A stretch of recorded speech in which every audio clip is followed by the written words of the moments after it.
Hello students, कैसे हैं आप सब। मैंने आपको डेटा हैंडलिंग की क्लास शुरू की थी, ठीक है।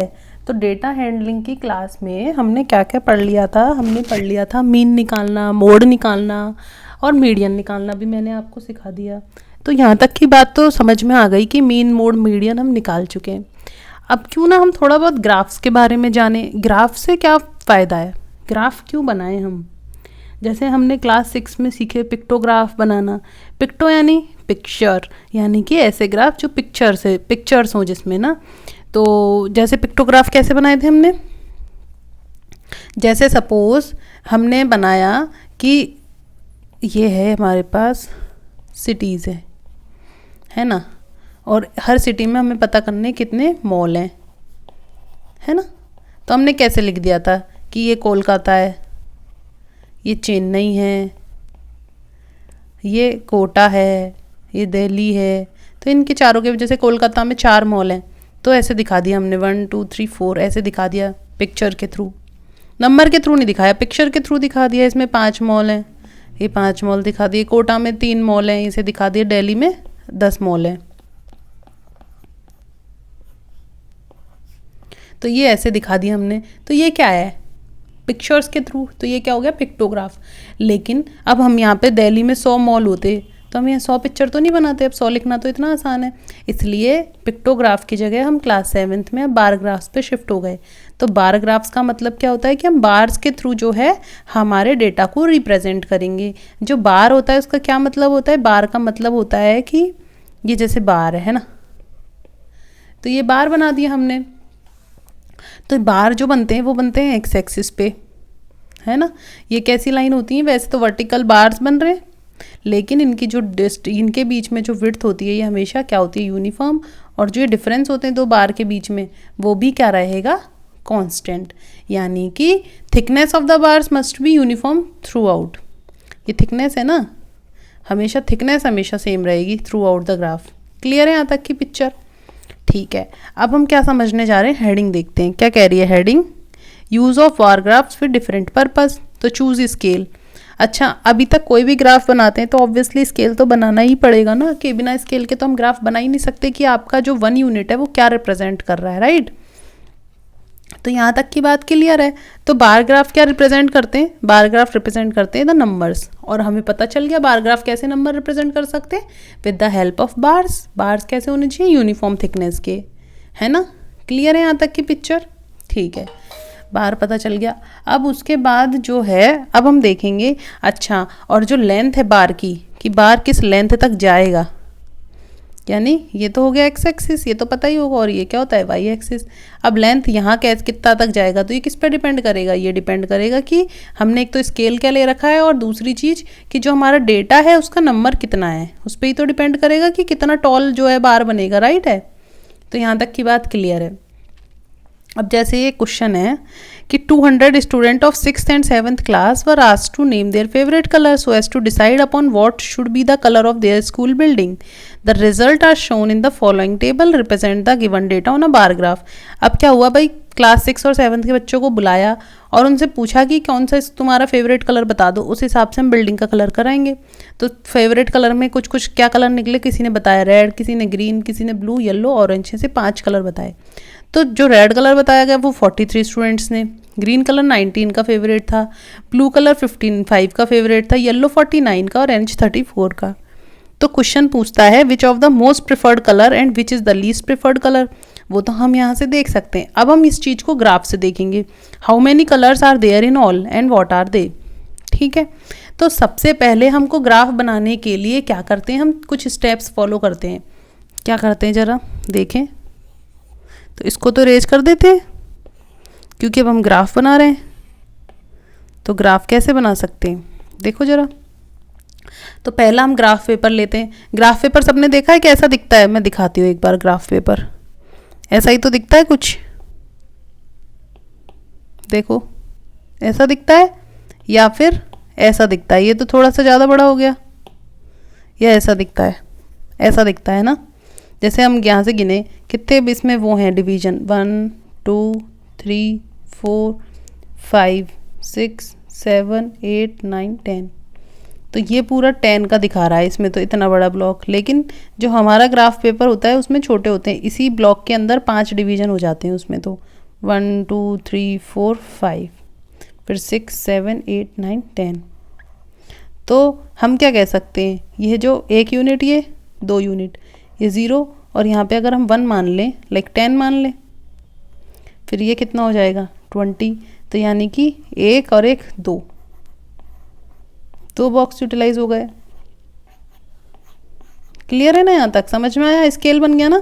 क्या हो गया स्केल में, ये 0, ये 10, then this is 20, then this is 30, then this is 40, फिर ये 60 50, फिर ये 60 70, फिर ये 80, फिर 90, फिर ये 100। तो ये क्या दिखा रहा है, ये दिखाता है कि 1 यूनिट जो है वो किसको रिप्रेजेंट कर रही है। 1 यूनिट हमने क्या मानी, अब हमने मानी 2 यूनिट 10 को रिप्रेजेंट कर रही है। यही तो हो रहा है हमारे ग्राफ में। तो 1 यूनिट क्या रिप्रेजेंट कर रही है, 5, 0 5 10, तो यहाँ क्या बन जाएगा 15। और हर किसी में इसमें कितने का गैप है, 5, 1 2 3 4, और ये पूरा हो गया 5, फिर 6 7 8 9 10। क्लियर है यहाँ तक? समझ में आ गया ना ग्राफ का मतलब क्या होता है, मेरे को सिर्फ दिखाना था आपको। क्लियर? अब देखो क्या करना है,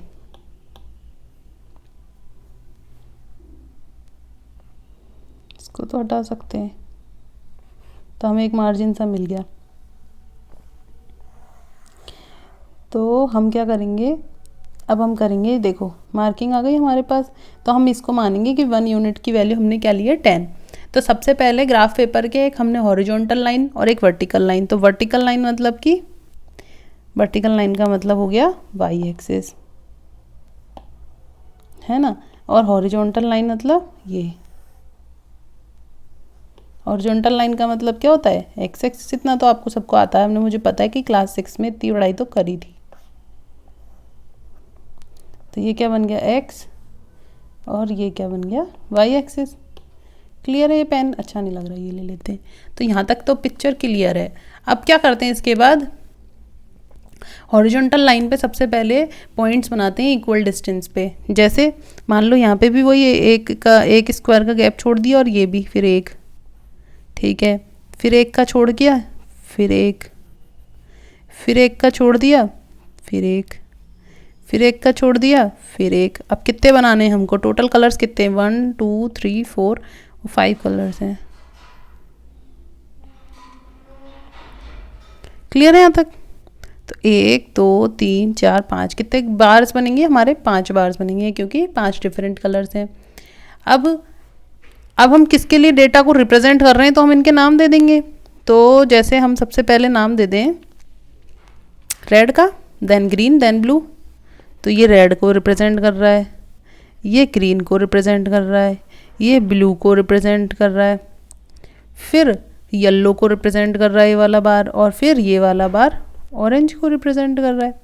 यहाँ तक क्लियर है, नाम दे दिया। तीसरा काम हम क्या करेंगे, अब चूज अ सुटेबल स्केल, ठीक है, जिससे हमें हाइट डिटरमाइन कर सकते हैं किसकी, बार्स की। तो हमने यहाँ क्या मान लिया, 1 unit is equals to 10 student, ठीक है। और स्केल को कहाँ से शुरू कर दिया, 0 से, और कहाँ तक जा रहा है मैक्सिमम स्केल जाएगा, 49 है, 55 है, तो यानी कि हम 60 तक भेज देते हैं हमारे स्केल को। तो हमने कहाँ तक भेज दिया हमारा स्केल, 60 तक। क्लियर है यहाँ तक बात है? बिल्कुल क्लियर है। तो अब हम देखते हैं रेड कलर कितना नंबर रिप्रेजेंट कर रहा है। ये रिप्रेजेंट कर रहा है 43 स्टूडेंट्स को। 43 बनाना है, तो 40 तक तो ये हो गया। 40 और 50 के बीच में 10 लाइन्स हैं, तो ये 41 42 43। तो यहाँ से अब हमारे पास स्केल तो नहीं है, तो हम अंदाजे से ही बना रहे हैं। आप लोगों को तो स्केल से बनाना है स्कूल में। ये मेरा स्केल ये बन गया, ये मैंने, ये रिप्रेजेंट हो गया मेरा 43। अब मुझे क्या करना है, अब मुझे ग्रीन बनाना है। ग्रीन कितना रिप्रेजेंट कर रहा है, 19, तो ये कहाँ जाएगा, इधर।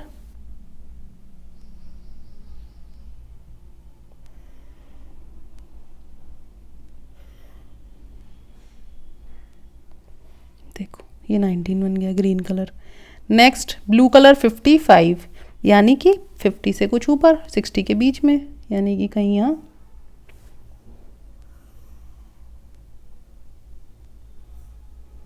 तो ये बन गया हमारा 55,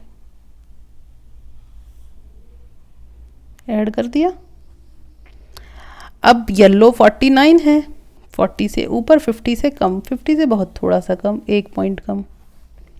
तो ये बन गया। कितना इजी है ना, स्टेप बाय स्टेप चलोगे बहुत इजी रहेगा। ऑरेंज कितने हैं 34, यानी कि मिड से थोड़ा सा कम, 1 पॉइंट, यानी कि कुछ यहाँ।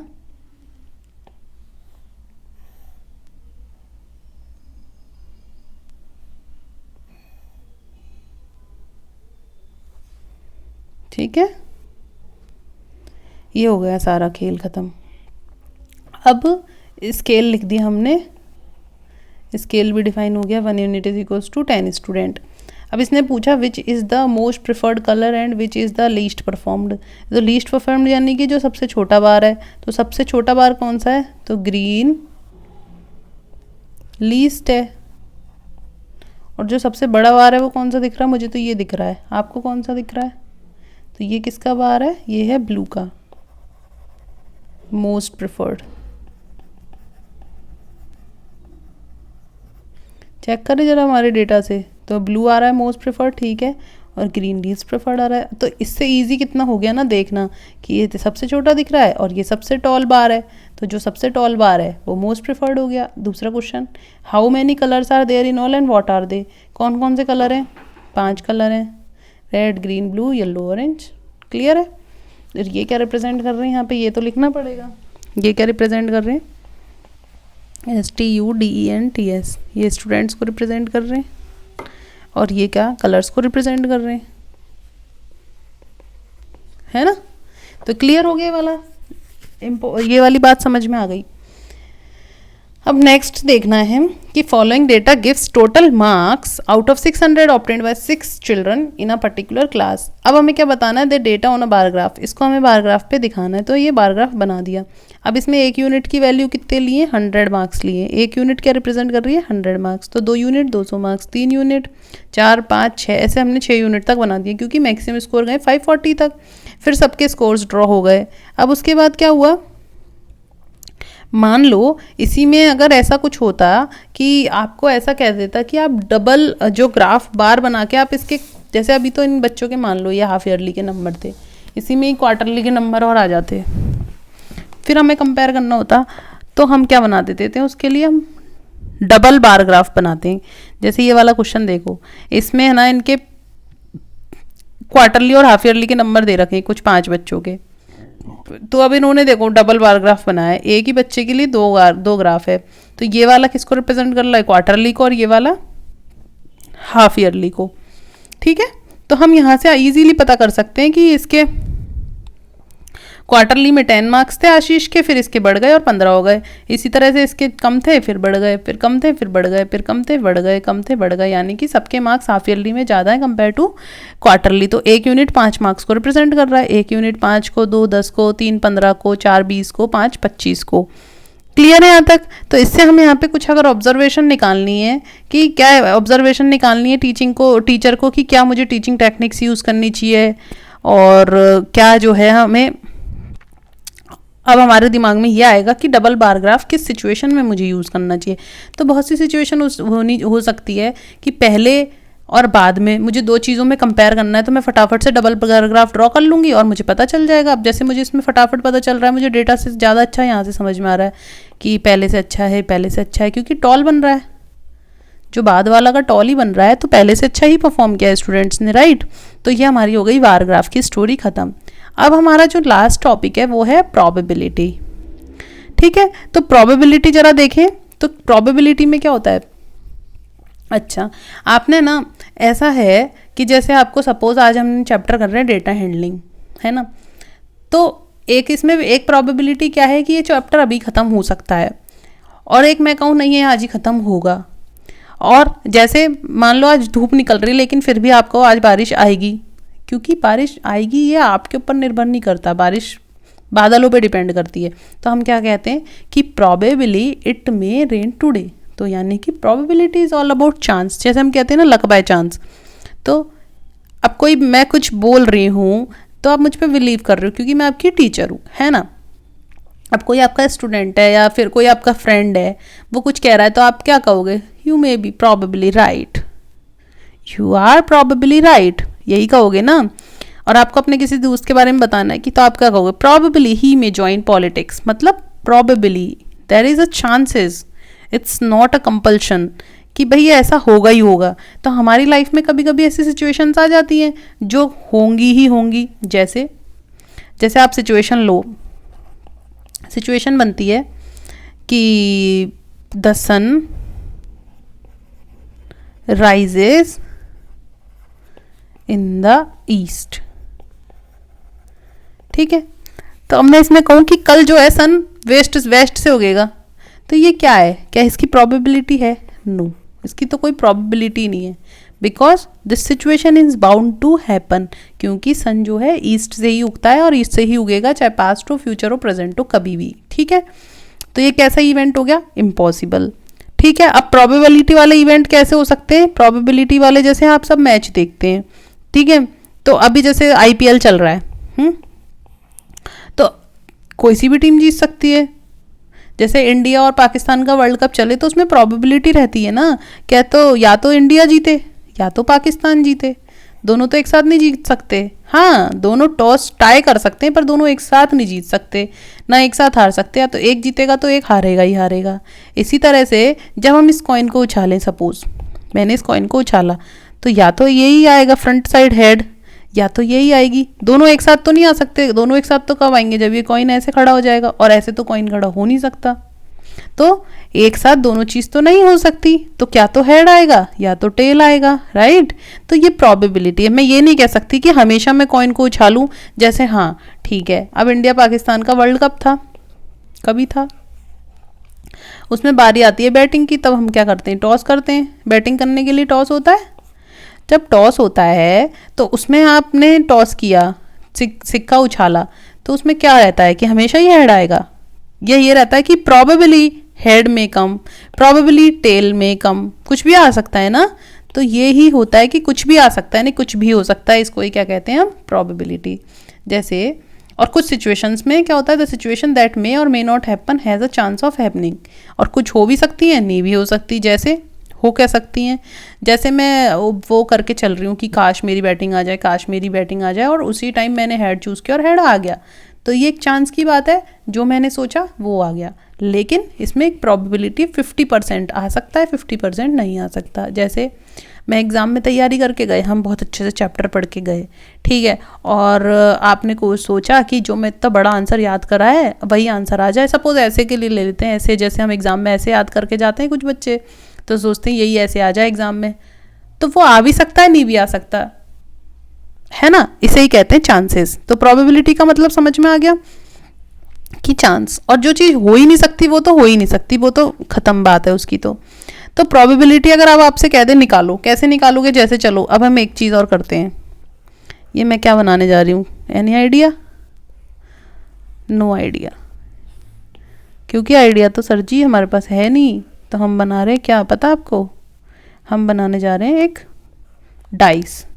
सबने गर्मियों की छुट्टी में और लॉकडाउन में वो खेला होगा लूडो, सबने खेला होगा, फ़ोन वाला, किसी ने फिजिकल वाला। तो चलो अब बना रहे हैं लूडो।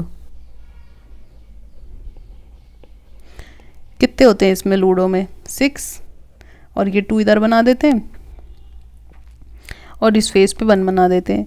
तो ये वाली जो फेस बची इस पे क्या दे देते हैं हम, 5 पॉइंट्स बना देते हैं, 5।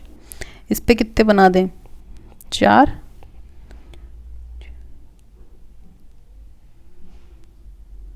क्या क्या बच गए हमारे, अब नंबर 1 2 3 बच गया, 4।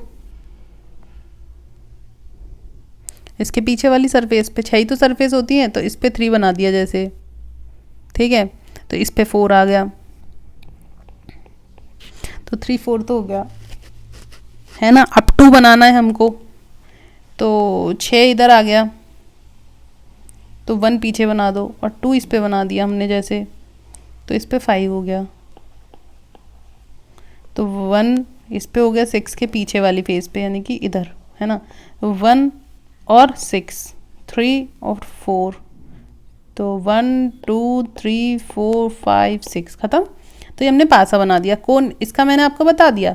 अच्छा, अब आपसे कह दे इस पासे पे आपने डाई, कभी आप जब, हाँ ये भी तो खेलते हो आप लूडो, तो लूडो में आप सोचते हो काश काश मेरे पास 6 आ जाए, 6 आ जाए, पर ज़रूरी आ जाए, बस हो सकता है, आ भी सकता है, नहीं भी आ सकता। अब इसकी प्रोबेबिलिटी क्या हो सकती है, तो प्रोबेबिलिटी का क्या मतलब होता है, देखो हम प्रोबेबिलिटी का फॉर्मूला जानते हैं। प्रोबेबिलिटी का फॉर्मूला होता है कि नंबर ऑफ फेवरेबल, यानी कि जो आपके फेवर में आउटकम है, और नंबर ऑफ पॉसिबल आउटकम्स। तो इसमें फेवरेबल आउटकम्स क्या हैं, तो आपका फेवर है, आप चाहते हो कि मेरे पास तो हेड आए, तो फेवर क्या हो गया, पॉसिबिलिटी क्या है हेड आने की, या तो हेड आएगा या तो टेल आएगा, यही आएगा। तो इसकी पॉसिबिलिटी क्या बनती है, हेड आने की 1, टेल आने की भी 1, है ना।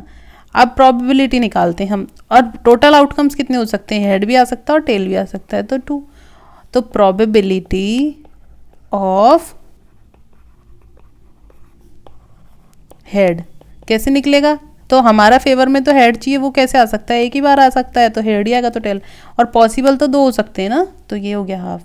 ऐसे उसी प्रकार से अगर प्रोबेबिलिटी ऑफ टेल पूछ ली जाए, तो टेल तो एक ही तरह से आ सकता है, तो 1/2। अब अगर मैं इस प्रोबेबिलिटी को जोड़ूं, probability of head plus probability of tail कितनी हो जाएगी, हाफ प्लस हाफ कितना होता है, ये हो जाएगा 1। इसका मतलब एक चीज़ तो समझ में आई कि जो probability of occurrence of events होती हैं वो 0 से तो बड़ी हो सकती हैं और 1 से छोटी होगी, या 1 के बराबर हो सकती है। अब आप देखो 1 से ज़्यादा नहीं आएगी कभी भी प्रोबेबिलिटी, हमेशा 1 या 1 से कम आएगी, और 0 से तो बड़ी आएगी। जब 0 से अगर बड़ी नहीं है, 0 से छोटी हो जाएगी, लाइक नेगेटिव में चली जाएगी, तो उस चीज़ का तो मतलब ही नहीं बनता ना। जैसे कल बरसात आएगी, तो या तो आएगी या तो नहीं आएगी, नेगेटिव में तो क्या हो जाएगा, नेगेटिव में तो कुछ नहीं हो सकता। इसी तरह से पूछे इस पासे पे 4 आने की क्या प्रोबेबिलिटी हो सकती है, तो प्रोबेबिलिटी ऑफ क्या क्या आ सकता है, इस पर 1 आ सकता है, 2 3 4 5 6 यही आ सकता है ना। अगर मैंने एक डाइस को टॉस उछाला तो क्या आ सकता है, तो 1 आएगा। एक बार में यही दिखेगा ना, एक बार में दोनों नंबर तो नहीं दिख सकते, तो या तो 2 या तो 3 4 5 6 हमने पूछा, तो प्रोबेबिलिटी ऑफ 4, तो मान लो 4 आने का एक ही तरीका हो सकता है। अब बात करें कि टोटल कितने हो सकते हैं, ये भी आ सकता है, ये भी आ सकता है, ये कुछ भी आ सकता है, तो टोटल कितने आ सकते हैं, 6 आ सकते हैं। तो क्या हो गया, प्रोबेबिलिटी में 4 की प्रोबेबिलिटी 1/6। इसी तरह से प्रोबेबिलिटी ऑफ 1 पूछ ली जाए तो क्या हो जाएगी, 1/6। क्यों, क्योंकि 1 तो एक ही बार आ सकता है, 6। और अगर इसी केस में आपको और थोड़ा ट्विस्ट कर दें क्वेश्चन, और आपको 2 डाइस दे दे या फिर 2 कॉइन दे दे, फिर आपसे प्रोबेबिलिटी पूछे, तो it's a very interesting topic. तो ये हम हायर क्लासेस में देखेंगे कि जब ज़्यादा हमें चीज़ें दे दे तो हम कैसे सॉल्व करेंगे, ठीक है। तो आपको प्रोबेबिलिटी समझ में आ गई, और इसके क्वेश्चंस जो है हम डिस्कस करेंगे जब 3.4 में, तो और अच्छे से समझ में आ जाएगी। मेरे हिसाब से तो अब ये चैप्टर कंप्लीट है। अगर कोई भी डाउट हो तो मुझे कमेंट सेक्शन में लिख देना, और जो हमारा टेलीग्राम चैनल है उस पर सारी PDF मैं अपलोड कर दूंगी, ठीक है। तब तक के लिए थैंक यू, बाय बाय। और कोई भी डाउट हो तो जस्ट कमेंट मी।